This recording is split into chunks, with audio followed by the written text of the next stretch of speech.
Okay, it wasn't exactly as easy as just arriving to a ready-made home. This whole process took nearly 2 weeks. That includes finding apartments, shortlisting the ones that I actually like, then seeing out of those which I can actually get. Because, bachelor and Muslim, then finalizing the apartment, signing the rent agreement, all the paperwork. So my mom was actually with me during all of this because her signatures are required in some of the paperwork. But she's back in Jaipur, so I'm all alone now. Now yes, I will reveal the rent and the entire list of expenses in getting a place later in the video, because this is my first time, so it was all new to me. But now that I've gone through that, I can share what exactly all documents you need, what you can expect, and what will be all the costs like brokerage, security deposit, stamp duty, registration fee, service charge, police verification, etc. if you ever plan on moving out yourself, or if you're just curious. But before that, I want to make one thing very clear. In my previous 2 videos, I saw few people commenting on the apartment, on how nice the apartment is and how I'm apparently from a rich family. Bro, that's not my apartment. I wish it was, but it's not. And I'm not from a rich family either. I'm from an average Indian middle class family. That flat you saw was just an Airbnb which was in a place called Hiranandani Gardens, Powai, which if you don't know is one of the most expensive places to live in India, with rent being in the range of 40 to 60,000 per month for 1 BHK.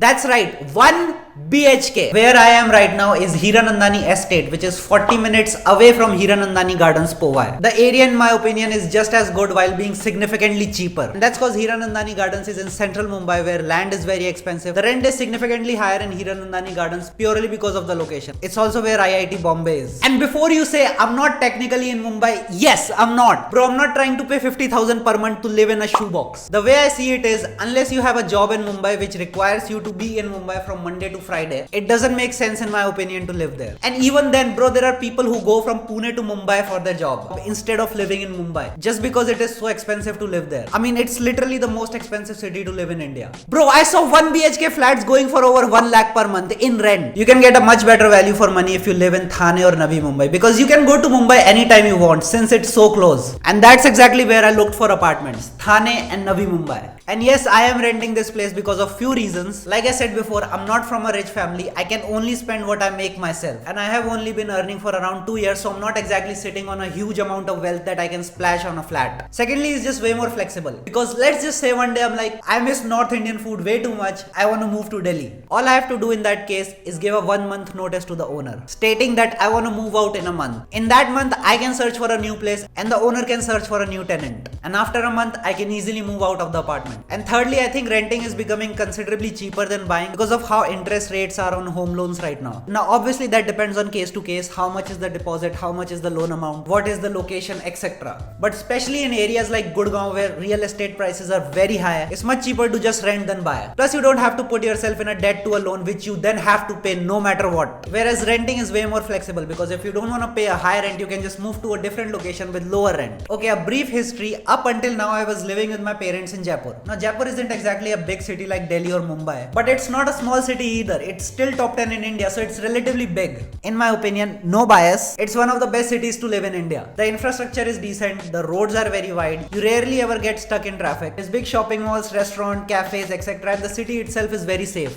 Plus, most importantly, it's very affordable. Me and my parents were living in a 3 BHK and the rent was 17,000 per month. Yes, 17,000 per month for a 3 BHK. Now, we weren't exactly living in central Jaipur, but we weren't out of Jaipur either. It was still very much in the city. Plus, Jaipur is very close to the capital of the country, Delhi. It's only a 3-4 hour train journey. Now, if you're asking, well, if Jaipur is so good, then why didn't you get a flat there? Very valid question. And to that I say, bro, I tried. I selected flats I liked. Every time I would reach out to the broker, they would either straight up deny it because I'm a Muslim, or they would just say it's not available. Now, I don't know if they're saying it's not available just because I'm a Muslim, or if they aren't actually available, because the very first thing they ask you is what's your name. I tell my name Sayyid Zaid, and then they decide if it's available for me or not. In most cases they said that the flats I'm looking for are not available, but they can show this other flat in a building that's still under construction. What? Bro, if I wanted that flat, I would have reached out to the broker of that flat. So yeah, then I came to Mumbai and found that rent is very expensive, especially in central Mumbai. So I did some research and selected Thane and Navi Mumbai as the areas to look for flats in, as they're both part of the Mumbai metropolitan region and closely connected to Mumbai's main urban and suburban areas while being significantly cheaper. Now, in my experience in Mumbai, some brokers did say that being a Muslim could still be an issue with some owners, but nowhere near as it was in Jaipur. The bachelor thing, however, that's an issue everywhere in the country. Most people here in India just prefer families as tenants than bachelors. That's just how it is. You can't run from that. I did live in Delhi for a very brief period before this, but never actually moved out and got my own place there. I just go to Delhi regularly because a lot of my family members live there. Jaipur is where I've lived until now, and this was my room in Jaipur. So I would say half of this is my room till about here. Yeah, this part basically serves as a storeroom for this entire apartment. Every book, every toy, every object from 10, 20, 30, 40, 50 years ago can be found in that cupboard. It's basically a gateway to another dimension. Let me see if I can open it. So we have what the fuck do you call this? We got an Oxford dictionary right here. And what do we have here? Oh my god, that's my fucking Hot Wheels. My fucking Hot Wheels. This is my very handy setup. It includes my laptop, a laptop table that I got from Amazon, and this 300 rupees Boats earphones. Yeah, this is what I used to make KSI clips. By the way, this laptop was one of the very first things I bought from my own money. It's 8GB RAM, a bit slow, but it does the job. Yeah, before this I used to have a mid 2012 MacBook Pro which my mum bought for me second hand from OLX after I completed my 12th grade. And that costed around 25,000, which is very cheap for a MacBook. In comparison, this costed around 60,000. It's one of the most expensive things I've bought for myself. Then comes that AC because I live in North India. Then after that AC comes these Off-White and Nike collab. And by the way, before you comment Kothi Bangla check, these are not as expensive as you think. I only have 4 pairs of shoes. These AF ones, these sport shoes from Decathlon that my chacha gifted it to me. And these. Yeah, these are here because they basically got fucked when I went to Juhu Beach. Then comes that wardrobe. Yes, that was cheaper than the shoes. Then comes this stupid thing that I got from Amazon. It basically measures air quality index in a room. Moment of truth. I mean, that's not bad. Okay, why is it going up? Bro, just stop. I mean, to be honest, that's not that bad considering we just had Diwali. And yes, I do all the work from my bed. Because this table is basically used to dump all the empty Amazon packages. And this chair is used as a towel hanger. This is where I hang all my day-to-day clothes. And this is the view. Yeah, you can't even see one single person from here.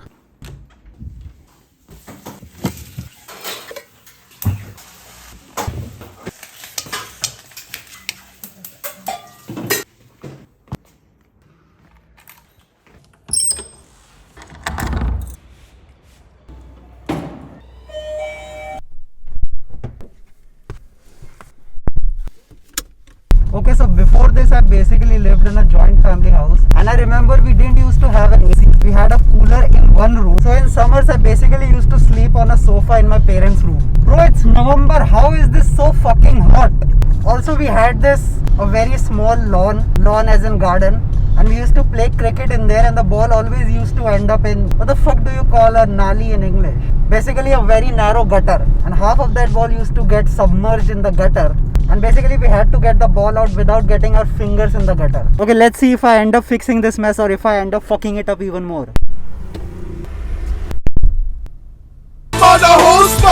Look, I don't know about you lot, but I like it. If you like it, good. If you don't like it, then feel free to roast me in the comments. Anyways, I'm gonna pack now because I think I have to leave. Okay, back to present now. Let's get into all the expenses, all the damage my wallet took in getting this place. Now the base rent of this place is 22,000 per month. This building has over 30 floors. I had 2 options. One was between 10th and 15th floor, and the other one was on 30th something floor. The one that was on the higher floor had 2 washrooms, whereas the one in the middle floors had 1 washroom. The rent was same in both the flats, so I obviously preferred the one on the higher floor. So I sent my profile to the owner, and take a guess, I got refused because the owner didn't want to give the flat to a bachelor. Fuck.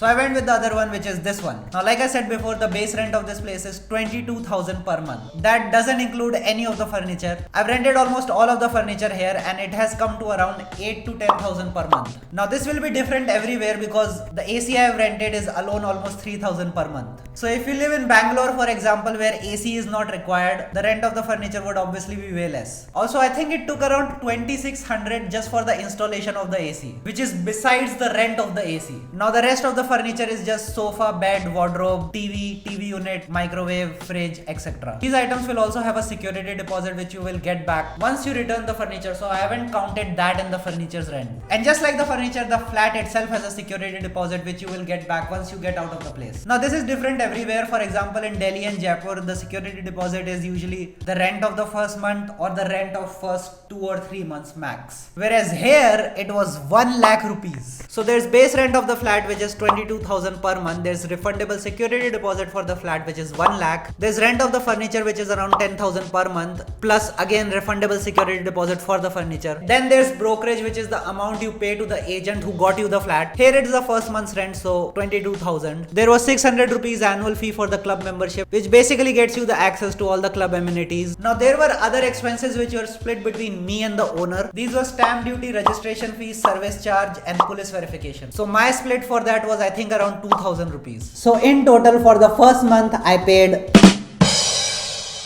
and now from here on I will pay 22,000 per month as the rent of this place, around 10,000 per month for the furniture plus electricity charges. Yes, it's a lot, but it would be way higher if I was in Powai. And like I said before, I also looked up apartments in Navi Mumbai, and the rent there was pretty similar to like it is in Thane. So yes, living all alone now for the first time ever. I'm very excited and also nervous. But yes, like I said before, since I'm renting this place, for any reason if I want to move out, I can just give a 1 month notice. Now I will give a full tour of this flat in another video because some of the furniture is yet to arrive. For a few days I was actually sleeping on the floor because this pretty much had no furniture. I basically rented a mattress for 200 rupees per night, and I put that mattress in the living room. I was sleeping, working, doing everything on that mattress. Now most of the furniture has arrived, some is yet to come, and that's why I'm saying I'll do a tour in another video. So stay tuned for that, subscribe if you want to, and I'll see you in another video. Okay, this is my first time at the beach. If I feel anything on my feet, any insect, any species, any fish, I am never coming back to any beach ever again, bro. Okay. Fuck, I feel something. Fuck, benchot. Okay, I think it was a stone. Okay, this is cool. I'm gonna try to get in even deeper. Okay, I definitely feel something now. Fuck, I'm going back to Delhi, bro.